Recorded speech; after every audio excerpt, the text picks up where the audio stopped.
यह है भक्त की दृष्टि। भगवान को तो सब जगह है, पर भगवान को देखने के लिए भक्त की दृष्टि चाहिए। इसीलिए एक भक्त कवि ने कहा कि श्री कृष्ण को बहुतों ने देखा, पर जैसा एक ने देखा वैसा किसी और ने नहीं देखा। बोले श्री कृष्ण को किसने देखा? तो एक भक्त ने लिखा कि देखन को घनश्याम की मूर्ति, देखन को घनश्याम की मूर्ति, चाहिए सूर की आंधरी आंखें। श्री कृष्ण को देखने के लिए तो सूरदास जी की दृष्टि चाहिए, भक्तिमती मीरा जी की दृष्टि चाहिए।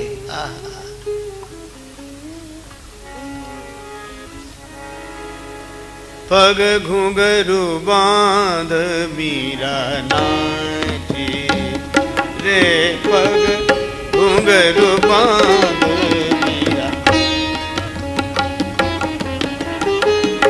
घुंघरू बांध मीरा नाची, घुंघरू बांध मीरा, मीरा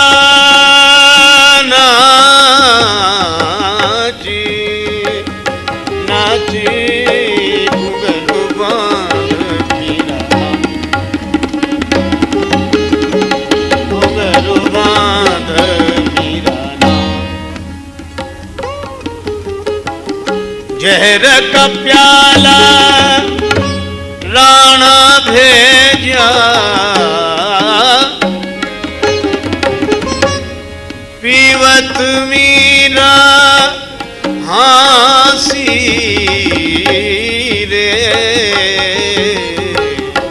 घुंघरू बांध मीरा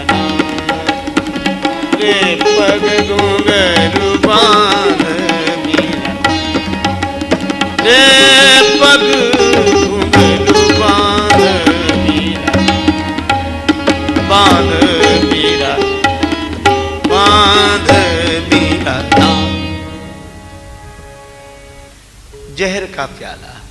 लेकिन एक भक्त सज्जन ने लिखा कि प्याला जो हाथ में आया तो कर में प्यालो देख मीरा होए अधीर नाची, देख कालकूट नाची छाया महाकाल की, नाच उठी दासी निज जीवन सफल जान, नाच उठी कुमति कराल नरपाल की, नाची देवांगना हुलास लिए मानस में। कौन कौन नाचा?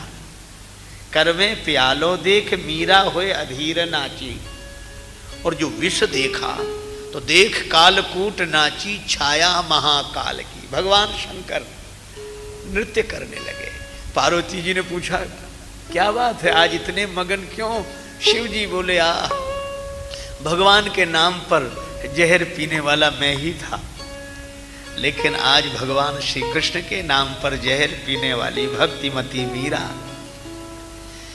यह दृश्य देखकर मुझे प्रसन्नता हो रही। नाच उठी देख कालकूट नाची छाया महाकाल की, नाची देवांगना। देवांगनाएं प्रसन्न थी कि मीरा जहर पीकर शरीर छोड़ेंगी तो यहां आएंगी। उल्लास लिए मानस में और नाची अति आनंद में देह मुंडमाल की। भगवान शंकर तो नृत्य कर ही रहे।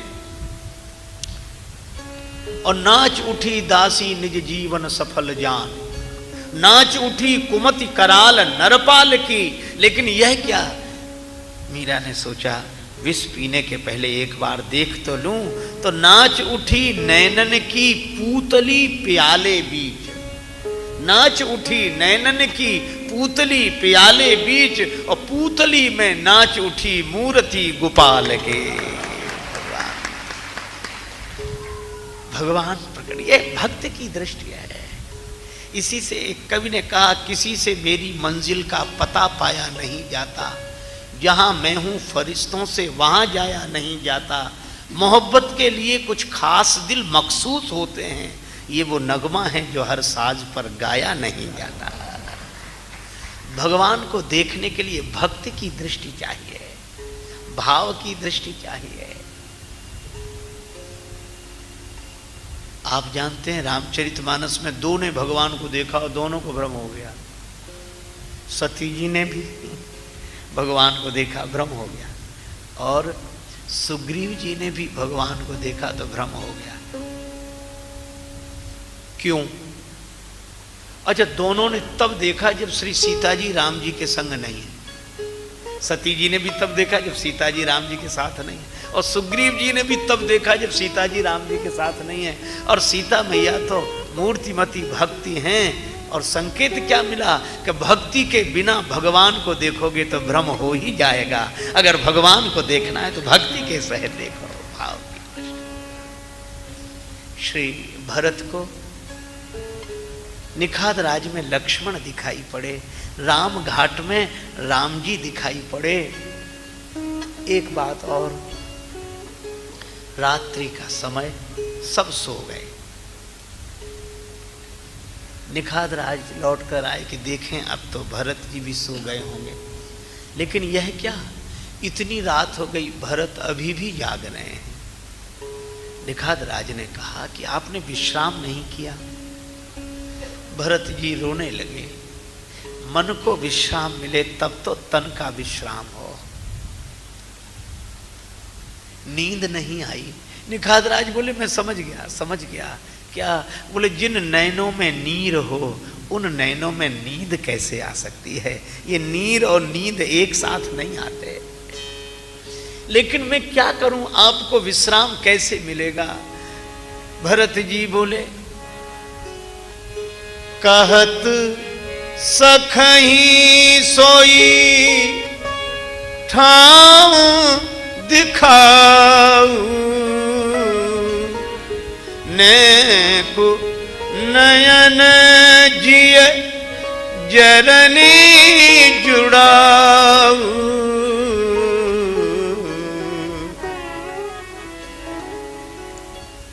मेरे मन को थोड़ी शांति मिल जाए, नेत्रों को थोड़ी शांति मिल जाए, वह जगह दिखा दो। कौन सी जगह? जहां सिया राम साथरी सोए,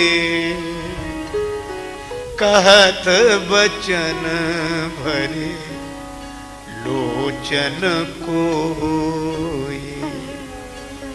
जहां श्री सीताराम जी ने कुछ शैया पर विश्राम किया, वह जगह बता दो। भगवान की विश्राम स्थली देखकर मन को थोड़ा विश्राम मिल जाएगा।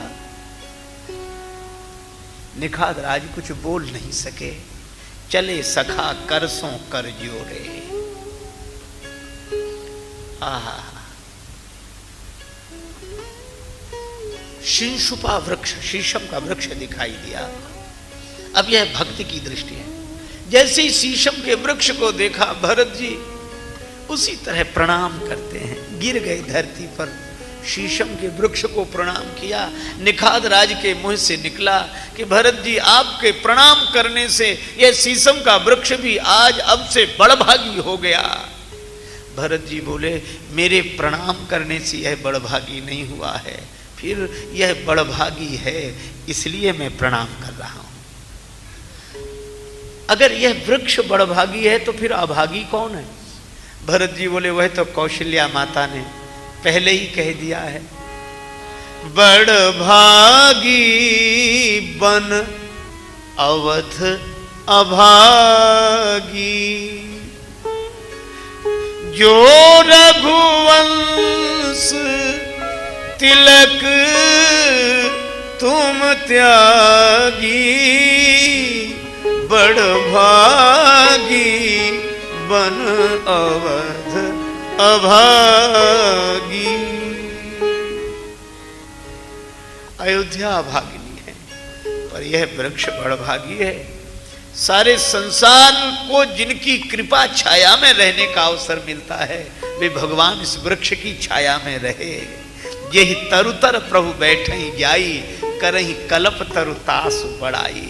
कल्प वृक्ष भी कहता है कि हम स्वर्ग में हैं, काश अगर हम भी धरती पर होते तो भगवान हमारी छाया में आकर बैठते। भरत बहुत पुलकित हो रहे थे कि यही वह वृक्ष है जिसकी छाया में श्री राम जी रहे। लेकिन जैसे ही नीचे दृष्टि गई, कुशासन बिछे हुए थे, अब तक कुश शैया बिछी थी। निखादराज बोले, यह श्री राम जी की कुश शैया और यह श्री जानकी मैया की कुश शैया, और वहां धनुष बाण लेकर बैठे थे लक्ष्मण भैया। आहा, निखादराज बोले, मुझे आज भी वो दिन याद है जब राम जी कुछ शैया पर सोए, तो मुझे याद आया सोने के महलन में चंदोबा चारु मोतिन के, हीरन की झालरें हिले हिलोर खाए के, ऐसे भवनों में निवास करने वाले सोई रघुनाथ, माथ नीचे धरी हाथ सोए, पाथरी शिला पे कुछ साथरी बिछाई के। पत्थर की शिला पर कुशासन बिछाकर सिराने हाथ रखकर श्री राम सोए। निखादराज बोले, यह मैंने देखा। भरत जी बोले, मैं कुश शैया देख रहा हूं, लेकिन एक बात है भैया निखादराज। क्या? राम जी की कुश शैया देखकर तो फिर भी कुछ धैर्य रखने की चेष्टा कर लेता हूं, लेकिन जानकी मैया की जब कुश शैया देखी, सीय साथरी देखी, मेरा हृदय वज्र से भी कठोर है, फट क्यों नहीं जाता? क्यों? भरत जी बोले, भैया निखाद, मुझे वह क्षण याद आ रहा है जब मिथिला नरेश महाराज श्री जनक अपनी बेटी श्री जानकी जी को विदा करने लगे। परम करुणा का क्षण था। देखत ही सिय मूरति को निज अंग विसूरति खोवन लागे, मंत्री सवै मन मौन धरे, मिथिलेश की सूरत जोवन लागे, मानो विराग की राख महीप, द्रगंजलि बिंदु सो धोवन लागे, और ज्ञान की तो मर्याद मिटी, कहे जान की रोवन लागे। लीन राय उर लाय जान की मिटी, महामर्याद ज्ञान की। और श्री राम जी से बोले, राम जी आवने होए जवे ससुरारी, लली सुकुमारी हुको संग लीजो। और एक बात तो ऐसी हृदय द्रावक कही कि कांकरी हूँ जो सिया के कबों, कांकरी हूँ जो सिया के कबों, पग में गड़े तो पतिया लिख दीजो। और उन श्री जानकी जी को इस निवेदन के साथ जनक जी ने विदा किया। और महाराज दशरथ कहते रहे कौशल्या जी से, बधू लरकनी, ये बालिका है अभी, ये अपना घर नहीं समझती, अभी पराया समझती। पर घर आई तो राखेऊ नयन पलक की नाई। और कौशल्या जी ने कैसे रखा? नयन पुतरी करी प्रीति दृढ़ाई। और श्री सीता जी अयोध्या में रही कैसे? पलंग पीठ तज गोद हिंडोरा, सिय न दीन पग अवनि कठोरा। श्री सीता जी ने कभी कठोर पृथ्वी पर चरण नहीं रखा। और भरत जी कहते हैं कि उन श्री जानकी जी को कुछ शैया पर सोना पड़ा, और वह भी इस अभागे भरत को राज्य मिल जाए इसलिए। और यह दृश्य मैं स्वयं देख रहा हूं, फिर भी उसके बाद भी मेरा हृदय नहीं फट रहा है। बेहरत हृदय नहारी हर, पवित्र कठिन विषेख, यह वज्र से भी अधिक कठोर हो गया है। बस भरत जी ने जो इतना कहा, नीचे दृष्टि गई, स्वर्ण बिंदु पड़े थे, सोने के कण।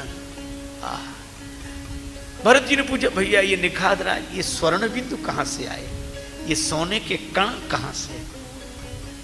निखादराज बोले, भैया भरत, जो भाव विह्वल दशा आपकी यहां हो रही है, उस दिन श्री राम जी जब शैया पर सोए तो थोड़ी देर सोते, फिर उठकर बैठ जाते। मैंने कहा कि प्रभु, आपको अभ्यास नहीं है कठोर कुश शैया पर शयन का, इसलिए बार बार जाग जाते हैं।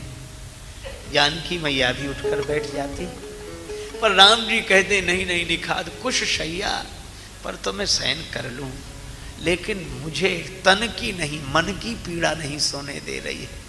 कौन सी मन की पीड़ा? श्री राम जी कहने लगे कि भैया निखाद, मुझे भरत की याद आ रही है।